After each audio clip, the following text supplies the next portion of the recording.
be poor. Make a vow of poverty. Give everything you have away and live a life of sacrifice. That's what the Bible teaches, right? Many people have this impression, right? And perhaps it's even from messages like the one we gave last week on being generous and giving and all that. And we kind of have this idea, I think a lot of people, that the Bible teaches that we shouldn't have a lot of money. We shouldn't make a lot of money, that we should give it all away and that our earnings should be modest. But I believe that the Bible teaches a different message than that. And in fact, I believe that the Bible teaches us to be prosperous with the money we make. And right now we're in the middle of a 4-episode series on principles of biblical finance. What does the Bible teach about money? And this is really important for us who are Christians to know what the Bible teaches about money. And even if, again, you're not a Christian, it's important to see what does this ancient literature say about money and what principles and what wisdom can we learn from something that has survived for thousands of years. And so the 4 principles, again, that we're looking at, if this is the first one that you've tuned into, is number 1, beware of the money you love. Number 2, be generous with the money you have. Number 3, be prosperous with the money you make. And number 4, be wise with the money you manage. We already covered the first 2 on money you love and money you have. And today we're talking about being prosperous with the money we make. And the Bible teaches a lot about money, and a lot of that has to do with making money. And so let's get right into it. So again, what I believe is the Bible teaches us to be prosperous with the money we make. What if the Bible actually encouraged us to make lots of money? Would that surprise you? Well, again, the Proverbs are full of wisdom about money, and a lot of that is about making money and making lots of it. And so first, what are the Proverbs? If you've never heard of those, maybe you've heard of the Proverbs, but you don't really know. Well, the Proverbs are just the wise sayings by wise people. And an important note to make right away, I think, is that Proverbs are not promises. Right, they're principles, not promises. They're not guarantees. A proverb will make a bold statement, and that those statements will generally come to pass, but not always. Right, it's not guaranteed to happen. But before we get to how to be prosperous with the money we make, before we get to what the Proverbs say about how to prosper, let's first look about what it has to say about not prospering, right? And the Proverbs give 4 warnings against behavior that lead to poverty, not to prosperity. And so let's look at those first, right? 4 principles that lead to poverty, not prosperity. So number 1, laziness brings poverty. Laziness brings poverty. The Proverbs are littered with warnings against laziness. There's a whole bunch in there, and here are just a few, right? Proverbs 6, 9 through 11. How long will you lie there, you sluggard? When will you get up from your sleep? A little sleep, a little slumber, a little folding of the hands to rest, and poverty will come on you like a bandit, and scarcity like an armed man, right? Referring to people that would rather just lay around, would rather just not do anything, and find themselves in poverty. Proverbs 22:13, the sluggard says, there's a lion outside, or I will be murdered in the streets. Right? They'll come up with any excuse that they can think of in order to not work, in order to be lazy. Proverbs 13:4, the sluggard craves and gets nothing, but the desires of the diligent will be satisfied. Proverbs 10:4, the lazy hands make a person poor, but diligent hands bring wealth. 13:18, those who ignore discipline come to poverty and shame, but whoever heeds correction is honored. In Proverbs 12:24, diligent hands will rule, but laziness ends in slave labor. And there's more in addition to that, right? But just think of some of this imagery, right? Poverty will come on you like a bandit, gets nothing. Poverty and shame, slave labor. Those do not sound like fun outcomes. And so, what do we mean by laziness today, right? And it can look like a lot of things, right? But it can look like showing up late for work and dawdling around while you're there, not really putting in the effort. Consuming entertainment instead of learning new skills or searching for jobs and work that better fits the skills you do have. Doing the bare minimum to get by at work, and then being upset when you're passed up for a promotion. There's lots of ways that we can be lazy and that we can not do as well as we are actually capable of doing. And certainly many factors lead to poverty. We're going to be talking about 4 here. And there's a lot more than that, right? Family and economic systems, mental health, substance abuse, choices early in life that can then weigh you down for years or decades to come. And the Proverbs aren't talking about those things, right? It's not talking about people that have other extrinsic variables that are keeping, some cycles of poverty in place. But and neither are we, right? That's beyond the scope of this podcast.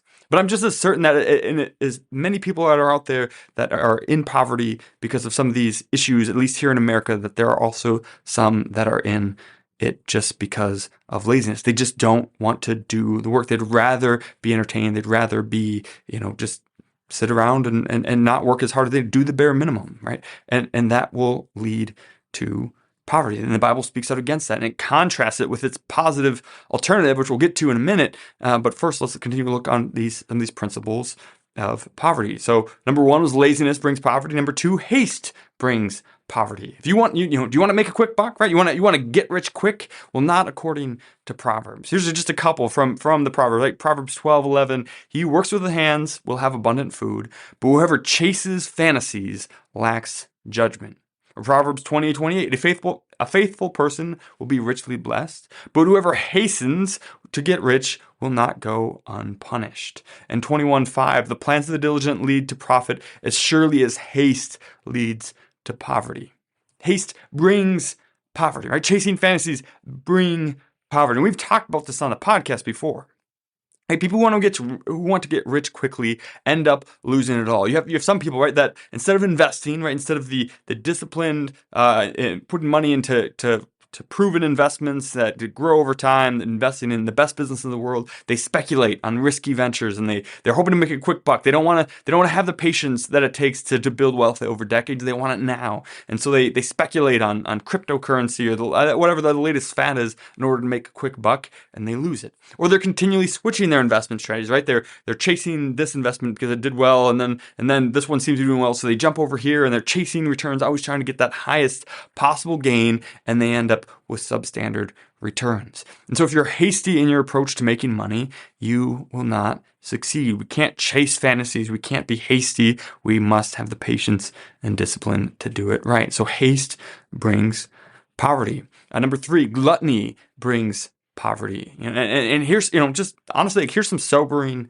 proverbs, I think, for us here in America. Proverbs 21 has several, 17, 20, and 25. I'm just going to read them off here. Those who love pleasure will become poor.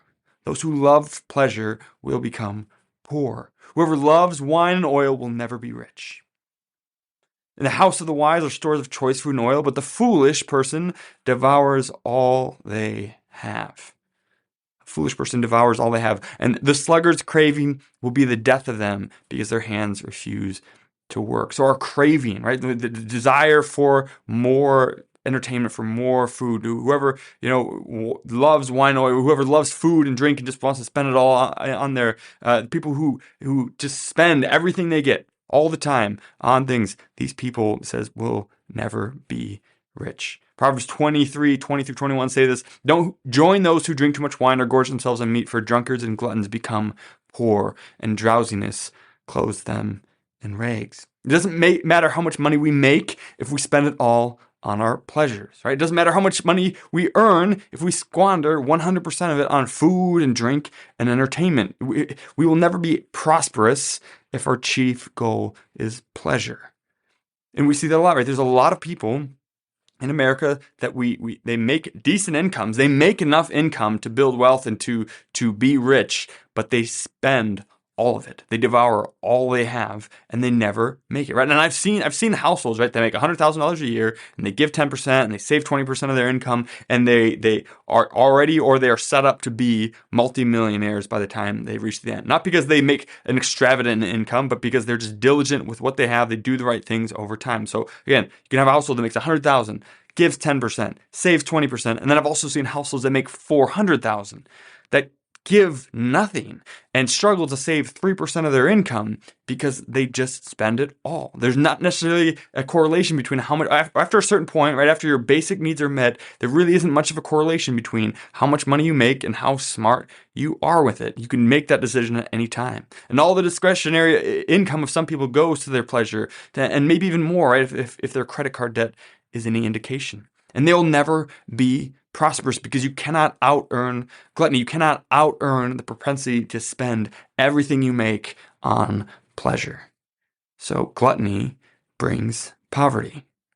And lastly, dishonesty brings poverty, right? One of the common objections to those with high incomes is that when they achieve those incomes, dishonesty, right? And the Bible hates that too. Proverbs 22:1 says, a good name is more desirable than great riches, and to be esteemed is better than silver or gold, right? So, right, first strive to be a great person before you strive to get more money. And if you got that money, if you got your riches in a bad way, then woe to you, right? Proverbs 28:6, better a poor person whose walk is blameless than a rich person whose ways are perverse. Don't glorify the people who have a lot of money but got it in a horrible way, right? Proverbs 20:17, food gained by fraud tastes sweet, but one ends up with a mouth full of gravel. It's going to feel good at first to make money in an ill-gotten way, but it won't last.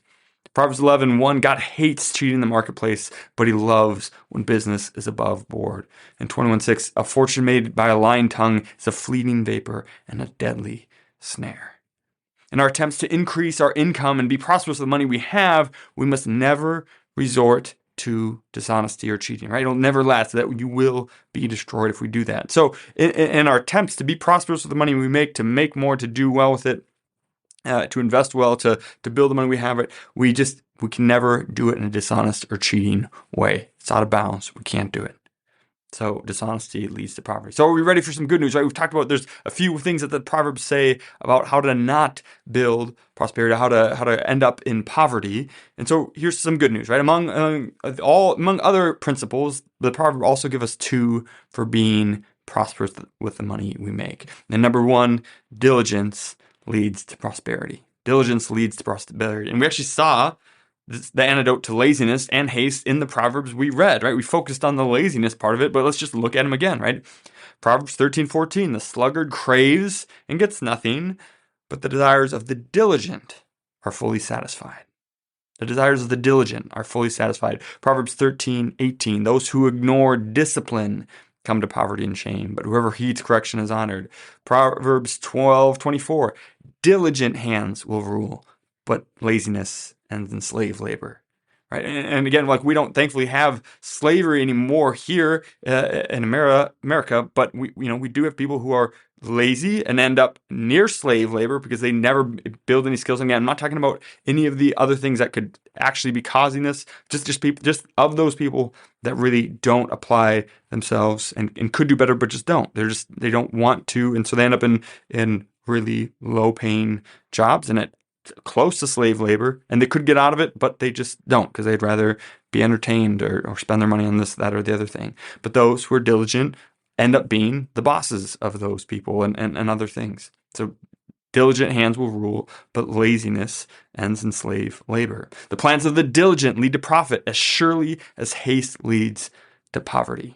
The plans of the diligent lead to profit as surely as haste leads to poverty. So instead of chasing off all these fantasies and trying to make a quick buck, what if we were just diligently applying ourselves to well-known and proven principles? And if you do those diligently, it will lead to a profit as surely as haste leads to poverty. And again, lazy hands make a person poor, but diligent hands bring wealth. Lazy hands make a person poor, but diligent hands bring wealth. Working hard, working diligently, consistency in our work, these are the things that bring wealth. And when you consistently work hard in your work, you get paid more, right? Studies have confirmed that consistency usually beats passion, right? So for example, authors who write daily produce more and publish more books than authors that try to do it in bursts, right? Office workers who consistently achieve the little goals hit the big targets and get promoted. Tradespeople who constantly do good work day in and day out make more than those who are sporadic. And when you consistently do the right thing with your finances, you make more. One of the 7 pillars of financial victory that we've talked about is that we discuss is this principle of this pillar of discipline, right? Doing the little things repeatedly, contributing to your 401k every paycheck, funding your Roth IRA and HSA every month, increasing your savings rate with every pay raise. Diligently doing the right things leads unequivocally to wealth. It leads unequivocally to wealth if we diligently do them. And so where do we need to be more diligent, right? In our work, with our finances, because it leads to wealth. So if we're not on track, there's probably something we need to be more diligent in, and that's why the Proverbs encourage us to do this. And we need to know why, which is why our last principle here is that wisdom brings prosperity. Diligence brings prosperity, and wisdom brings prosperity. You can diligently work a plan, right? But it won't lead to wealth if it's a bad plan. Right? If you diligently work a bad plan, it's still not going to work. And so you can save each month, right, diligently. But if you save just into a CD or an ultra conservative fund in your 401k, you'll never prosper. You just won't get there. And this proverb is not about money, but it applies. And it changed my life the first time I truly read and understood it. And it's Proverbs 4:7, which says, "Wisdom is supreme, therefore get wisdom. Though it costs all you have, gain understanding." Like, man, wisdom is supreme. What a statement. What a principle. And here's another one like it, right? Proverbs 16:16. How much better to get wisdom than gold, to get insight than silver. Right? And it's better to get wisdom. Wisdom is supreme. It's better than gold. It's better than silver. It's better than earning money or than having money. Is to actually have wisdom. And in the Bible, God tells King Solomon that he'll grant him any wish you want. Just ask and you shall receive. And instead of asking for riches, Solomon asks for wisdom. And the Lord was so impressed that he gave him both. He gave him wisdom. It made him the wisest person on earth at the time. And therefore he also became the richest person because of that wisdom. And so when you have wisdom, you will become wealthy. And we know this, right? Wisdom can help us earn more. We delay getting an income, but usually early in our career, right? We delay that so we can get a university degree, or to apprentice for some trade, right? And our education imparts wisdom, not merely knowledge, and we can use that wisdom and that understanding to make a better income later. So we know that if we trade off, that if we sacrifice some income, some gold, some silver now, that we can gain some wisdom and we can make even more later. So wisdom can help us earn more. And wisdom can also help our money earn more. When we understand modern finance or work with someone who does, we can save more and make more money without additional effort. This is not a get rich quick. This is not a get rich quick scheme, right? It's diligently applying wisdom over decades and decades for superior results. So wisdom is supreme. Therefore, get wisdom. Though it costs you all you have, gain understanding. So let me ask you this, right? Are you willing to pay for wisdom? What are you willing to pay for wisdom? One of our tenets here at Retirement Mentorship, right, is to increase your knowledge of finances. And you're getting that for free, right? This podcast is totally free. We give away tons of stuff to our Retire members, all for free. We're trying to get wisdom out there. We want this to be available for people because of how much it can change their lives. But are you willing to pay for more wisdom than you get here? Because understanding modern finance may return 2 to 10-fold whatever you pay for it.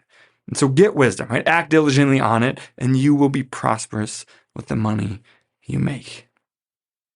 The Bible teaches us to get rich, right? It doesn't teach us how to get rich. It just encourages us to do so, right? We just saw all these proverbs about working hard, working diligently, and that the outcome of those things. It doesn't tell us to pursue riches specifically, but it tells us to pursue certain behaviors, and those things lead to wealth. Of course, it also encourages us to give generously and commands us to avoid loving money. And isn't that what we want, right? When we combine all those things together. Now, let me ask you this, right? Do we want all the greedy jerks out there to make all the money and have all the money?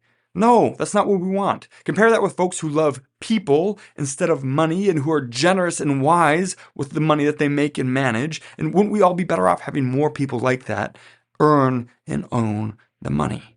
Right? That's what we want. We want more of those people and want to be those people that love people more than money and that are generous and wise. And we want to earn more, give more, and own more of the money. So if you're a Christian, right, you should be the best employee, the best manager, or the best business owner around, right? You should work diligently and wisely and treat others in the workplace the way that the Bible teaches. And if we worked in a way that the Bible instructs us to live, wouldn't that make us the best employees, the best managers, the best business owners? Yes, it would.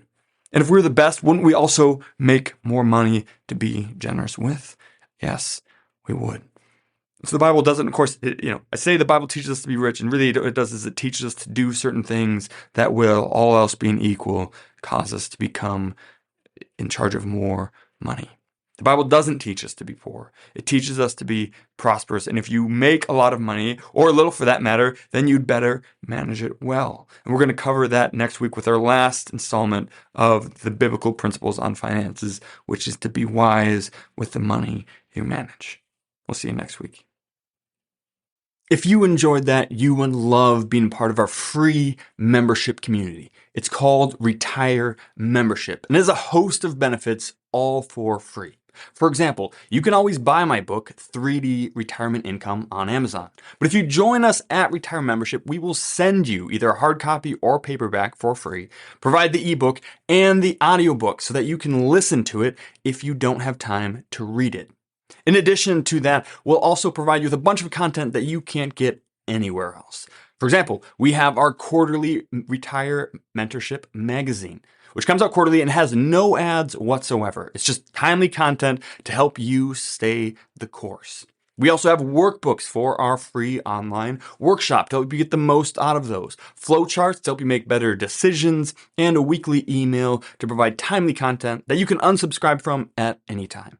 We never ask for any payment information, and we never share your information with anyone else. We just want to provide timely content and help you stay the course to retire successfully and stay successfully retired. There's no reason to wait, so join us now at retiremembership.com, where you can click in the link in the description and it'll go right there. We can't wait to see you in the community. Cheers. This podcast is educational only and is not investment, tax, or legal advice.